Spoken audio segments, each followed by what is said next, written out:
რატომ არის ჩიფსის ჭამა, TikTok-ის სკროლვა და ვიდეო თამაშების თამაში ბევრად უფრო სასიამოვნო, ვიდრე კითხვა, ვარჯიში, პოსტნეულის ჭამა? რატომ ხდება ცუდი ჩვევები დამოკიდებულების გამომწვევი, კარგი ჩვევები კი რთული და დამღლელი? თუ შენ ფიქრობ, რომ ზარმაცი ხარ, მაშინ მე გეტყვი, რომ ზარმაცი არ ხარ. რეალური პრობლემა იმაშია, თუ როგორ მუშაობს შენი ტვინი. ამ ვიდეოში ზუსტად აგიხსნი იმ მექანიზმს, რომელიც ადამიანს სწრაფი სიამოვნების არჩევისკენ უბიძგებს და რატომ ებრძვის ტვინი ხშირად იმას, რაც მისთვის რეალურად სასარგებლოა.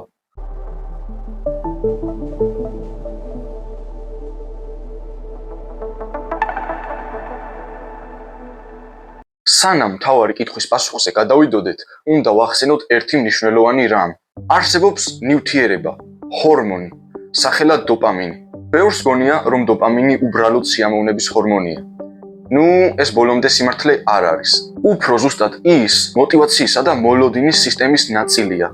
ეს იმას ნიშნავს, რომ დოპამინი მხოლოდ ჯილდოს მიღების დროს არ გამოიყოფა. ის მაშინაც გამოიყოფა, როცა ტვინი ჯილდოს ელოდება. მაგალითად, წარმოიდგინე, რომ შიერი ხარ და რესტორანში ხინკალი შეუკვეთე. მის მოსვლას 20 წუთი უნდა ელოდო.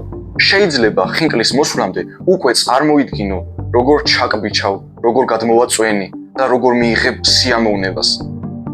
საინტერესოა, რომ ამ მოლოდინის პროცესშიც გამოიყოფა დოპამინი. ზოგიერთ შემთხვევაში კი თვითონ მოლოდინი აღმოჩნდება ხოლმე საბოლოო შედეგზე სასიამოვნო. ახლა კი გადავიდეთ უფრო მნიშვნელოვან ნაწილზე. დოპამინი ერთნაირია, თუმცა მისი რაოდენობა და მიღების გზა არა. წარმოიდგინე ორი ადამიანი. ერთი ჩიფს ჭამს, მეორე წიგნს კითხულობს. ორივეს შემთხვევაში გამოიყოფა დოპამინი. თუმცა განსხვავება იმაშია, რომ ჩიფსი უდიდეს სიამოვნებას ნულოვანი ძალისხმევის ფასად იძლევა. წიგნის კითხვა კი გაცილებით დიდ ძალისხმევას მოითხოვს და ჯილდოც უფრო ნელა მოდის და სწორედ აქ იწყება მთელი პრობლემა. შემთხვევითი არაა, რომ ჩიფსი ასეთი სასიამოვნოა. მისი ტექსტურა, ხრაშუნი, მარილიანობა, გემო სპეციალურად ისეა შექმნილი, რომ უდიდესი სიამოვნება მოგვანიჭოს.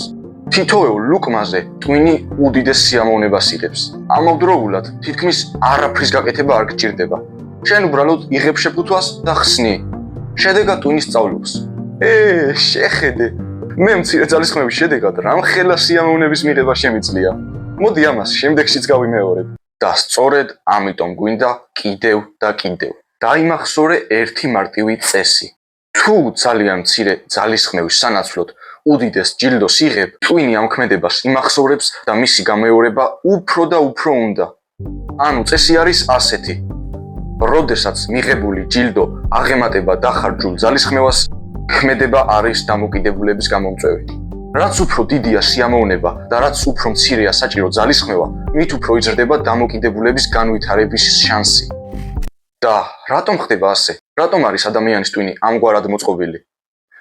ამის პასუხი კი ევოლუციიდან მოდის.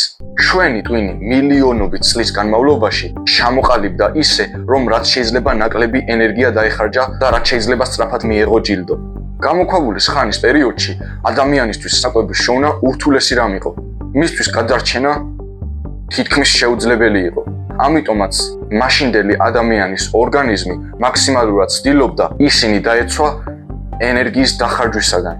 შესაბამისად, უპირატესობას ანიჭებდა საკვების რაც შეიძლება სწრაფი და მარტივი შოვნის გზებს. ამიტომაც არის, რომ სწრაფი და მარტივი სიამოვნება ბუნებრივად გვიზიდავს. ეს ჩვენი განუყოფელი ნაწილია, ჩვენი ბუნების ნაწილია და ამას ვერ შევცვლით. ჩვენს გენეტიკაშია ეს ყველაფერი გამჭდარი. ახლა უკვე მარტივი გასაგებია, რატომ არის კითხვა, ვარჯიში, პოსტნეულის ჭამა და ჯანსაღი ქმედებები უფრო რთული. ამ ყველაფერს ძალისხმევა სჭირდება. ჯილდო კი მყისიერად არ მოდის. ვარჯიშის შედეგის დანახვა სჭირდება კვირეები და თვეები. სწავლისა და კითხვის შედეგი წლების განმავლობაში გროვდება. ანუ ტვინი ბევრ ენერგიას ხარჯავს. მყისიერ ჯილდოს კი ვერ იღებს. მაგრამ ეს არ ნიშნავს, რომ ჯანსაღი ჩვევები სასიამოვნო ვერ გახდება. საინტერესო წიგნის წაკითხვა, ვარჯიშის შემდეგ მიღებული კმაყოფილება, ახალი უნარის შეძენა. ესენიც დოპამინის წყაროა. უბრალოდ ასეთი სიამოვნება უფრო ნელი, სტაბილური და რთულად მისაღებია. სწორედ ამიტომ არ ანგრევს ადამიანს, არამედ აძლიერებს. სამწუხარო რეალობა ის არის, რომ ტვინი არ არის ისე შექმნილი, რომ ჩემპიონი გახდე, წიგნები იკითხო, ან დილით ადრე ადგე. ტვინი შექმნილია ენერგიის დასაზოგად და რაც შეიძლება მარტივი გზით სიამოვნების მისაღებად. მაგრამ განსხვავება ჩვეულებრივ და გამორჩეულ ადამიანებს შორის იმაშია, რომ გამორჩეული ადამიანები სწავლობენ სიამოვნების გადადებას. ისინი არ ელოდებიან мотивაციას. არ ელოდებიან იმას, თუ როდის მოუნდებათ პროდუქტიულობა. არამედ ისინი მოქმედებენ მაშინაც კი, როდესაც პროცესი ნაკლებად სასიამოვნოა. და დროთა განმავლობაში ტვინი თვითონ იწყებს ამ ახალი ქცევების მიღებას. ანუ ჯანსაღ ქმედებებს ეგუება. რატომ ხდება ჯანსაღი აქტივობები არაჯანსაღი აქტივობების ფონზე მოსაწყენი?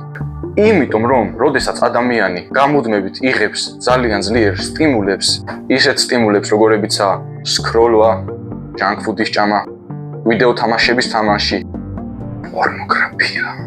აი ამათ ფონზე ისეთი აქტივობები, როგორებიცაა წიგნის კითხვა, ვარჯიში, დილით ადრე ადგომა, შედარებით სუსტად გამოიყურება.